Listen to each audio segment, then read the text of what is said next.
Hey guys, and welcome back to Superstar Saga. We've had enough beanie shenanigans for the time being, so it's time to actually continue the plot and head towards Beanbean International Airport, as, you know, Princess Peach is coming. And it is rude to leave a lady, nay a princess, waiting, and we all know Mario is a gentleman, Luigi is a slightly less so. You know, he hasn't done right by Daisy, let's put it that way. Man, are they ever gonna, like, go anywhere, like, with that further? I mean, like, okay, well, in the recent, you know, like, Color Splash, like, even Peach is like, Mario is my, friend, and I'm like, you're an asshole, you're such an asshole. Oh, Jesus, plumber zoned, you know? Or maybe she's just actually kind of screwing him on the side, but doesn't want to bring it up. It's possible, you never know. Yeah. Still not a fan of these blocks. I prefer that block on the left, it's saved me many a time. Yeah, I would think that's its whole purpose in life, Tom. Naturally, later on, they do introduce, not in this game, but in, like, later games, they just kinda... Eventually, they do it where it's like they have, like, a save block and a health block. And then I think in Paper Jam, they just kind of combine it into one block. Or was it Dream Team? They combine it into one block where you just heal and you have the option to save. Just kind of saving you some trouble. Doesn't that cost money, though? I think it was free in the Paper Mario series, not so much in Mario and Luigi. Yeah, I think in one of the games, or two, or a few of them, it does cost you money. Oh, good. A celebrity chaser, that's the last thing we need right now. Just draw more attention to visiting royalty. You know, she's already been kidnapped once, what the hell's like a second time to her? A huge VIP celebrity is coming in, yes. It's the Macho Man, Randy Savage. Everybody give him your hand. Here comes Macho coming down the runway. Oh, Macho Man, I miss you so much, dude.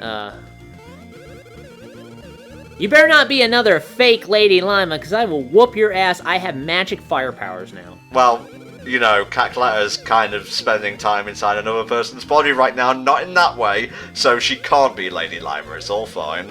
Let's be honest, how can it not be that way? Think about what she's doing right now. Just throwing it out there. Ah, Luigi, ever the practical one. Yeah, just grab the thorny Piranha plant with your bare hands. Always a good idea. See, this is why Mario's name is first on their plumber sign and Luigi is second. Nothing like a hot brew to put you up after trying to pull a piranha plant from the ground by its roots. Mario, I saved the frog piss we made earlier. It's good, Mario. Again, this is what happened last time, so I'm a little bit suspicious, just saying. Yeah, okay. There are plenty of opportunities to get chuckle beans on this here runway, so I just recommend going about looking for, like, the patches where you can dig, and worry about the piranha plants later, because they ain't going anywhere. You can actually battle them normally, if you happen to bump into them. I wouldn't really recommend it, because it's kind of a waste of time, and you'll be fighting them in the upcoming boss fight anyway. Oh, yeah, spoilers, there is something inside that egg that we're going to have to fight. But otherwise, you want to fill up Mario with water, and then jump on him like this, and then you use Luigi's power to shock him. Doesn't normally work on plants that way, but you know what? I am not going to argue with the results. How does grass type in Pokemon fare against electricity? Is it, like, slightly resistant or something? I need to look, like, type matchups up here. I don't think they have, like, slightly resistant in Pokemon. I just think it just takes normal damage. As you know, that does happen in real life when you try to electrocute a tree, so there you go. Well, grass is strong against ground, rock, and water, and weak against bug, fire, flying, ice, and poison. Jeez, grass, you got enough weaknesses there? Man, talking about that, those new, starter Evos, though, like, I am really liking the, how do you say that thing? You know, the grass ghost owl that they introduced not too long ago, Decidui. I don't think anybody knows how to pronounce it yet, but I really like the design, actually. I think it's pronounced Decidui, don't quote me on that. Okay, and apparently it's based on a stilted owl, which are actually extinct, which explains the weird kind of stance that, the D-Man, I'm not gonna try and pronounce that name, by the way, that the, D-Man happens to have. And Grass Ghost is a really interesting typing that, supposedly will help cover up, Grass's weaknesses otherwise, so I'm looking forward to seeing how that plays out. Well, it's a shame that, Incineroar is Fire Dark, because I believe Dark is going against Ghost. Yeah, that's how they basically set it up, where, like, you know, the triangle still exists. I kind of want to see them do, like, a triangle one way with like fire, water, and grass, you know, like how it usually is, and then do a triangle in the reverse order. So that way, not one Pokemon is like superior against the other depending on the attack they're using. I think that would make the starter battles, like between them, a lot more interesting. Yeah, but long story short, the Gen 7 stars I think all turned out pretty well. Yes, even the water type, Poplio had his day in the end. I guess. I'm still really not sure how to feel about it, but I don't know. It turned into like... I'm not really sure how to describe it. It's like a mermaid, but at the same time, it's still got the seal thing going on. I don't really know. It's like Milotic turned out wrong, but that's just me. Well, it's Water Fairy, which is a dope combination. Man, they really went above and beyond with the typings of the starters this time, which is great, because I was expecting Decidueye to be Grass Flying. Grass Ghost is cooler by far. Yeah, that's neat. It's got like a whole kind of Robin Hood sort of aesthetic. I think I would call mine Robin Hood, but that's just me. Yeah, look forward to the HellfireComms Pokemon Sun playthrough in January of 2017. This is but a preview. But anyway, getting back to Mario and Luigi, see, they go down pretty easy and they give very little EXP, so it's not really worth it. Yeah, the main priority is just to kind of dry them up and electrocute them as we've been doing in order to trigger that definitely not a boss fight, you know, and that egg over there. Absolutely not. And don't worry, if you accidentally kill one, they do come back. It's just basically getting them off the screen for a little bit. You know, I just hope the only thing in that egg isn't the Gobbledygooker, because that would just really turn out to be disappointing. What the fuck is the Gobbledygooker? You don't want to know, just saying. Let's see. Gobbledygooker. Oh, don't look it up. You're gonna regret it, then you're gonna blame me, and I'm gonna say, I told you, Tom, and I'll sound exactly like that. What the fuck is that thing? There you go, and that's why I told you not to look it up. During the mid-90s period of the professional wrestling, the shift in the direction of which way to take sports entertainment had fans screaming for more tits and ass, more violence and more shock value. WCW started the NWO, ECW started the tables, ladders and chairs and barbed wire and setting shit on fire, hardcore matches, and Japan started hiring strippers and hookers instead of actual female wrestlers. So this left the biggest company in wrestling history undecided to where to take the WWF.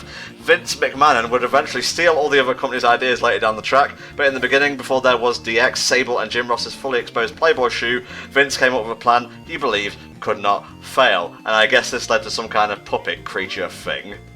Yeah, they had a big egg wheeled out to the ring, and they kept it in there for a long while, having people wonder what is in that egg, and what eventually was in that egg turned out to be a man in a shitty fucking looking rooster costume called the Gobbledygooker, and they tried to make that, you know, a thing. And it didn't fucking work, obviously. It's considered routinely to be probably one of the less impressive moments in WWE's long history. Okay, we got Mama Piranha Plant here, or whatever her name is. Her babies will spit either fireballs or thunderballs at you, depending on which ones are up out of the ground. So, I would guess the optimum strategy here is, because they will come back after a while if you kill one, take out one, leave the other on the field so you don't have to deal with like two at a time, because it can get pretty tricky, and doubly so if there's two on the field, because when you attack the mama, the babies will counter, and that can get pretty tricky if they're both firing at you at the same time. Again, Chopper Brothers doing most of the work here. I don't know why you didn't take out, like, the two, like you were saying. Is this young Tom 64 fucking it up again? No, if you actually listen to my little spiel back there, having only one Piranha Plant on the field at the time is more beneficial than taking them both out.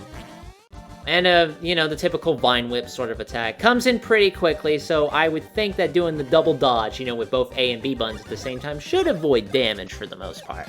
She likes to heal as well, but it's only like 10 or so. You can easily, you know, whittle her down with Chopper Bros or like Splash Bros. Actually, no, I think Splash Bros has like a similar problem to like when we were fighting the Chocolinator or whatever his name is. It doesn't do a lot of damage, but Luigi thankfully can score critical attacks without wasting any BP thanks to the Thunderhand ability.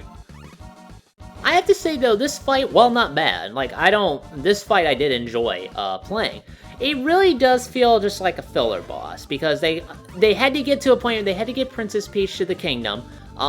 You know, like, obviously Cackletta is out of commission right now. They haven't started looking for the pieces of the Beanstar yet.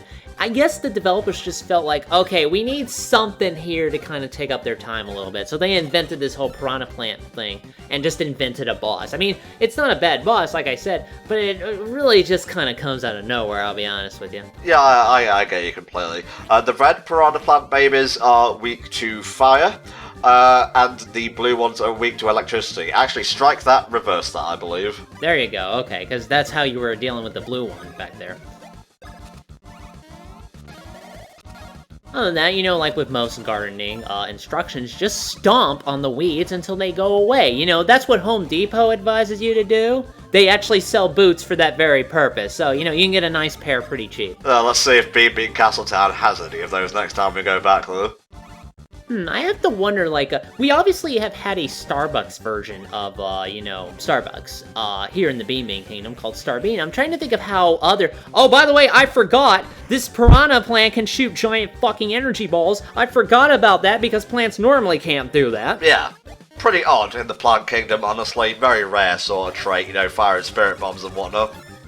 Okay, back to my completely unrelated commentary. I'm wondering if they have any other, kind of familiar American chains, just kind of be represented in the Beanbean Kingdom. Like, I want to see, like, what the Abercrombie and Finch of the, you know, Beanbean Kingdom looks like. Do they sell, like, terrible clothes and just be generally snooty to you if you don't have the correct figure? Ew. Nicely done. Make sure to wipe off the seat of your dungarees when we're done here. Anyway, that's the runway cleared, so I guess the plane that has been circling in the skies for a long time can finally land. There we go. Just as long as it doesn't land like it does an airplane. That's always been a problem. It's the plane from Mario Sunshine. That's the plane from Mario and Sunshine? Yep. Oh, okay, that's a nice little bit of... Did this game come out... I'm guessing this game came out after Mario Sunshine, then. Yeah, I will get you the exact dates, actually. Mario Sunshine came out in August of 2002, and Superstar... Not Superstar. No. Superstar Saga came out 2003. Now, last I recall, Princess Peach was having a little bit of problem with her voice. But as we're seeing, not quite so here. I sense shenanigans abound, hijinks even.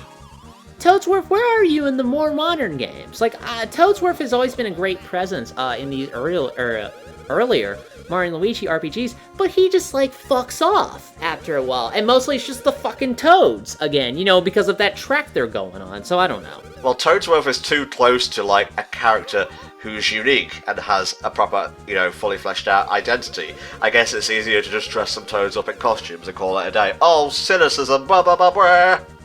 Now, I love this, because this is actually a really fucking good idea, and it's an interesting twist that they hide pretty well. What happens is that they were expecting Cackletta to come in and steal Princess Peach's voice. So they, in their surprising amount of intelligence, set up a decoy so it wouldn't work, which is actually a great plan. Oh, and it was Birdo the whole time. Well, I can think of why her voice is not necessarily as beautiful as Princess Peach's. Speaking of the Mario RPG, she has some really random cameos in, like, Sticker Star and Color Splash, or so I hear. Yeah, we will actually be seeing her later on in the game, which is interesting, but they made the sprite, so might as well.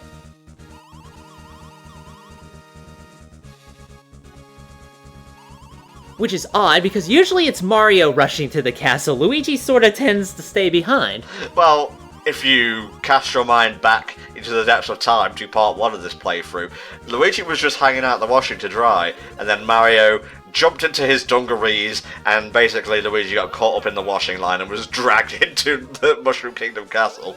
Yeah, basically he got dragged into this whole adventure that's unlying, you know, before them, because he sure as shit would not have volunteered on his own.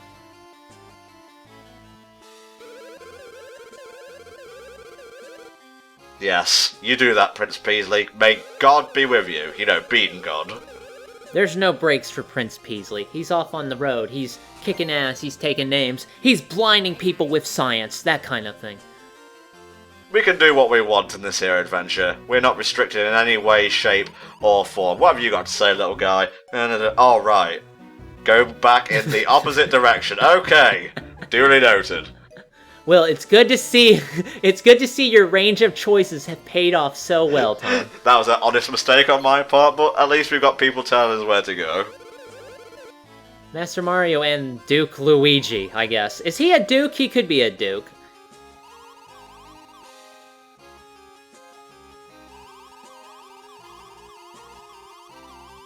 Will you take me to Funky Town? No. No. Stop right now.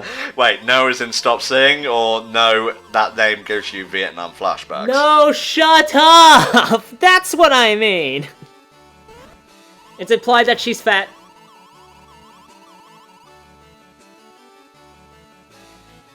I think we all remember Teehee Valley, those of us who have played Superstar Saga. It's not one of the better areas in the game, I'm gonna be honest with you all. Yeah, this is something of where my complaints are coming in. Toadsworth, dude, you're getting a little red. I want you to calm down, reconsider. I'm not a fan of fried mushrooms, so just take it down a notch. I'm not a fan of mushrooms in general. I have like these, kind of a little tangent.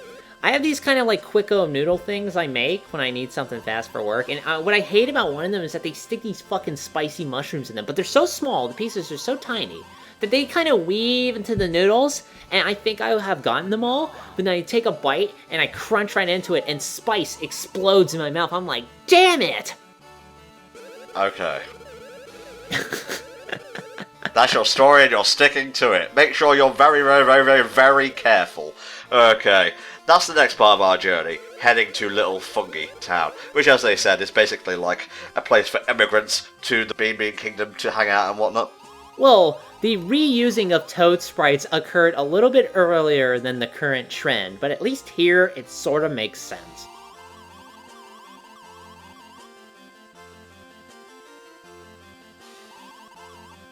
I'm not sure if I want to see Queen being Jiddler anymore, just throwing that out there. She's kind of like Jello in this regard. Yeah, probably best to whisper that. Luigi, are you okay? Oh my god, I just noticed! Oh my god, what happened? He's a dot! He's okay.